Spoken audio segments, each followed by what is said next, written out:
नमस्कार दोस्तों, स्वागत है आपका हमारे चैनल पर।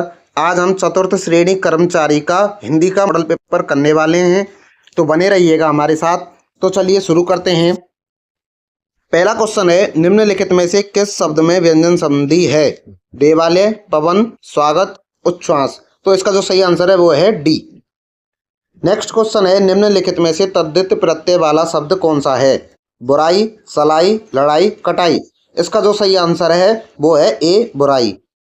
अगला क्वेश्चन है, इनमें से कौन सी क्रिया से बनी भाववाचक संज्ञा नहीं है? कमाई, लड़ाई, पढ़ाई, भलाई।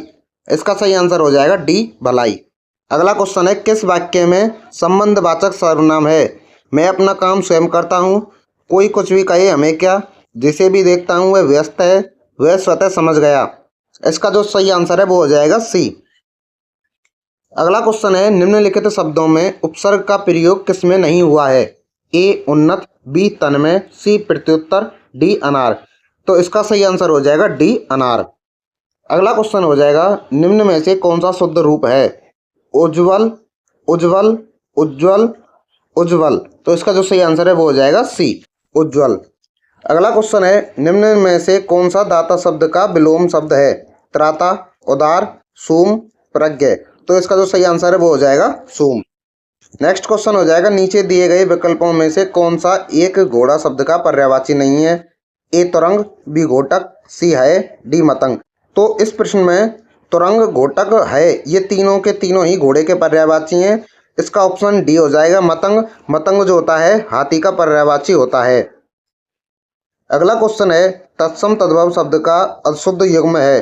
इच्छु, ई, अज्ञानी, अनजाना, ईला, इलायची, दधी, दूध। तो इसका जो आंसर है वो हो जाएगा डी। अगला क्वेश्चन है, निम्नलिखित में से कौन सा विकल्प गलत है? वह चतुर निकला, सकर्मक क्रिया। वह कॉलेज से आकर सो गया, पूर्वकालिक क्रिया। उसने आम खाया, सकर्मक क्रिया। मोर नाचता है, अकर्मक क्रिया। इसका सही आंसर हो जाएगा ए, वह चतुर निकला, सकर्मक क्रिया। नेक्स्ट क्वेश्चन है, सरकारी विभाग अपनी योजनाओं की जानकारी जनता को देने के लिए क्या जारी करता है? ए, विज्ञप्ति, बी, निविदा सूचना, सी, अधिसूचना, डी, ज्ञापन। तो इसका सही आंसर हो जाएगा ए, विज्ञप्ति। अगला क्वेश्चन है, कर्मचारियों के उपार्जित अवकाश की स्वीकृति हेतु निकल जाने वाले पत्र को क्या कहा जाता है? ए, परिपत्र, बी, कार्यालय आदेश, सी, कार्यालय टिप्पणी, डी, अनुस्मारक। तो इसका जो सही आंसर है वो हो जाएगा बी, कार्यालय आदेश। क्वेश्चन नंबर 13 है, चीज कम हो और मांगने वाले ज्यादा हों, इस वाक्य के लिए सही कौन सी लोकोक्ति होगी? ऊंट के मुंह में जीरा, एक अनार 100 बीमार, ऊंची दुकान फीका पकवान, चोरी का माल मोरी में। तो इसका जो आंसर है वो हो जाएगा बी, एक अनार 100 बीमार। अगला क्वेश्चन है, निम्न में से किस विकल्प में हिंदी पारिभाषिक शब्दों का प्रयोग हुआ है? जुडिशियस, विधि सम्मत, अकाउंटेंटिबिलिटी, लेखा संबंधी, अपीएसमेंट, तुष्टिकरण, आर्बिट्रेटरी, उचित। तो इसका जो सही आंसर है वो हो जाएगा सी, तुष्टिकरण वाला, अपीएसमेंट। अगला क्वेश्चन है, प्रागैतिहासिक शब्द निम्न में से किस वाक्यांश के लिए प्रयुक्त हुआ है? ए, अति प्राचीन इतिहास, बी, लिपिबद्ध इतिहास, सी, ज्ञात इतिहास से पूर्व का समय, डी, जिस इतिहास के प्रमाण हों। तो इसका जो सही आंसर है वो हो जाएगा सी, ज्ञात इतिहास से पूर्व का समय। अगला क्वेश्चन है, कौन सा वाक्य शुद्ध है? नौजवान युवकों को आगे आना चाहिए, इसके बाद फिर क्या हुआ, देश भर में यह बात फैल गई, यह कैसे संभव हो सकता है?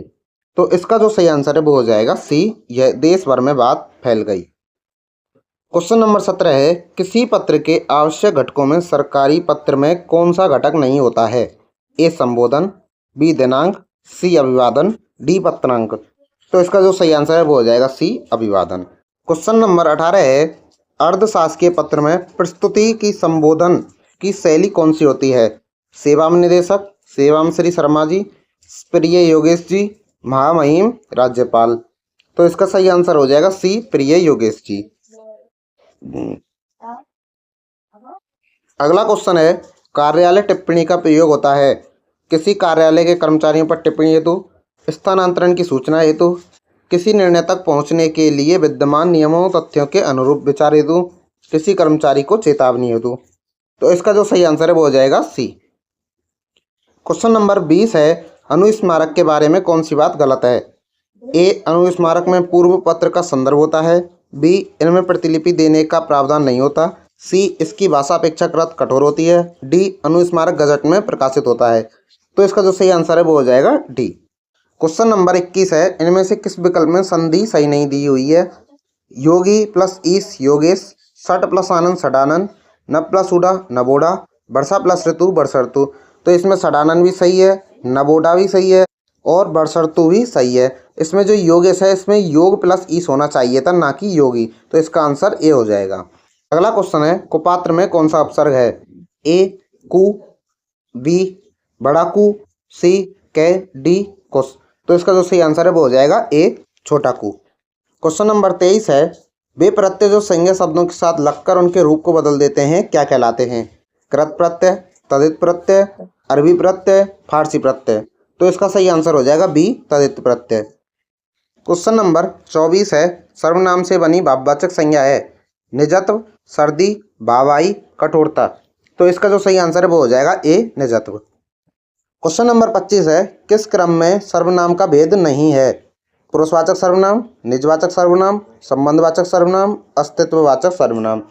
तो इसका जो आंसर है वो हो जाएगा डी, सर्वनाम का अस्तित्ववाचक सर्वनाम भेद नहीं होता है। क्वेश्चन नंबर 26 है, निम्नलिखित में से सकर्मक क्रिया को छांटिए। ए चलना, बी सोना, सी मुस्कुराना, डी लिखना। तो इसका जो सही आंसर है वो हो जाएगा डी लिखना। क्वेश्चन नंबर 27 है, देशज शब्दों को छांटिए। ए तारीख, बी डिबिया, सी सूरज, डी जन्म। तो इसका जो सही आंसर है वो हो जाएगा बी डिबिया। क्वेश्चन नंबर 28 है, किस विकल्प के सभी शब्द परस्पर पर्यायवाची हैं? ए पावन अनिल, बी दसन रदन, सी प्रस्तर उत्पल, डी भुजंग पन्नगारी। तो इसका जो सही आंसर है वो हो जाएगा बी दसन रदन। क्वेश्चन नंबर 29 है, निम्नलिखित में से किस विकल्प में परस्पर विलोम शब्द नहीं है? ए इप्सित अनिप्सित, बी उर्वर अनुर्वर, सी आज़ादी गुलामी, डी इष्ट अभिष्ट। तो इसका जो सही आंसर है वो हो जाएगा डी इष्ट अभिष्ट। क्वेश्चन नंबर 30 है, इनमें से किस विकल्प में एक्सप्लेनेशन शब्द का समकक्ष हिंदी पारिभाषिक शब्द नहीं है? ए विशिष्ट, बी अपवादात्मक, सी स्वीकारात्मक, डी असाधारण। तो इसका जो सही आंसर है वो हो जाएगा सी स्वीकारात्मक। क्वेश्चन नंबर 31 है, इनमें से किस विकल्प में वाक्यांश के लिए उपयुक्त शब्द है? जो काम से जी चुराता हो कामचोर, जो दिखाई नहीं देता हो ईश्वर, छात्रों के रहने का स्थान पाठशाला, जानने की इच्छा रखने वाला ज्ञानी। इसका सही आंसर हो जाएगा ए। क्वेश्चन नंबर 32 है, राम तो जानबूझकर आफत मोल लेता है के लिए उचित लोकोक्ति क्या होगी? आसमान से गिरा खजूर मटका, आ बैल मुझे मार, आस्तीन का सांप होना, एक अनार 100 बीमार होना। तो इसका जो सही आंसर है वो हो जाएगा बी आ बैल मुझे मार। क्वेश्चन नंबर 33 है, इनमें से किस विकल्प के सभी शब्द अशुद्ध हैं? ए श्रृंखला अत्यधिक अतिथि, बी सदोपदेश अनाधिकृत निरानुनासिक, सी पर्वतीय व्यवहारिक प्रकृति, डी प्रतीक्षा ज्योत्सना पर्यवेक्षण। तो इसका जो सही आंसर है वो हो जाएगा बी। क्वेश्चन नंबर 34 हो जाएगा, निम्नलिखित में से अशुद्ध वाक्य कौन सा है? पानी पीकर जात पूछना निरर्थक है, कुसंगति के कारण उसके तन पर कालिख पुत गई, तेरी बातें सुनते सुनते मेरे कान पक गए, प्रधानमंत्री ने देश का तूफानी दौरा किया। तो इसका सही आंसर हो जाएगा बी। अगला क्वेश्चन है, निम्न में से अशुद्ध वाक्य को पहचाने। ए ठंड बर्फ लाओ, बी रामचरितमानस के रचयिता तुलसीदास हैं, सी मुझे जयपुर जाना है, डी माँ दूध जमा रही है। तो इसका जो सही आंसर है वो हो जाएगा ए। क्वेश्चन नंबर 36 है, सभी भारतीय गीता के महात्म्य से परिचित हैं, इस वाक्य में रेखांकित शब्द का शुद्ध रूप कौन सा होगा? ए महात्म्य, बी महात्म्य, सी महात्म्य, डी महात्म्य। तो इसका जो सही आंसर है वो हो जाएगा सी महात्म्य। क्वेश्चन नंबर 37 है, रामचरितमानस के रचयिता तुलसीदास हैं, इस वाक्य का शुद्ध रूप क्या होगा? ए रामचरितमानस के रचयिता तुलसीदास हैं, बी रामचरितमानस के रचयिता तुलसीदास हैं, सी रामचरितमानस के रचयिता तुलसीदास हैं, डी रामचरितमानस के रचयिता तुलसीदास हैं। तो इसका जो सही आंसर है वो हो जाएगा बी, रामचरितमानस के रचयिता तुलसीदास हैं। क्वेश्चन नंबर 38 है, अब राजस्थान प्रदेश हरा भरा हो गया है, इस वाक्य में अनावश्यक शब्द कौन सा है? ए प्रदेश, बी हो, सी राजस्थान, डी अब। तो इसका सही आंसर हो जाएगा ए प्रदेश। क्वेश्चन नंबर 39 है, निम्नलिखित में से शब्द का वाक्य कौन सा है? ए सभा में सभी वर्ग के लोग थे, बी भारत में कई जातियों के लोग रहते हैं, सी इस कक्ष में सबसे अच्छा छात्र कौन है, डी तुम अपनी किताब ले आओ। तो इसका जो सही आंसर है वो हो जाएगा ए सभा में सभी वर्ग के लोग थे। क्वेश्चन नंबर 40 है, राजस्थान सरकार के कार्यालय पत्रों में सबसे ऊपर क्या लिखा जाता है? ए पत्र क्रमांक व दिनांक, बी विभाग का नाम, सी पत्र का संदर्भ, डी प्रेषित का पदनाम। तो इसका जो सही आंसर है वो हो जाएगा बी विभाग का नाम। वीडियो पसंद आई हो तो वीडियो को लाइक करें, चैनल को सब्सक्राइब करें और बने रहिएगा हमारे साथ। हम आपके लिए संपूर्ण चतुर्थ श्रेणी कर्मचारी की हिंदी सिलेबस का प्रैक्टिस सेट उपलब्ध कराने वाले हैं। धन्यवाद।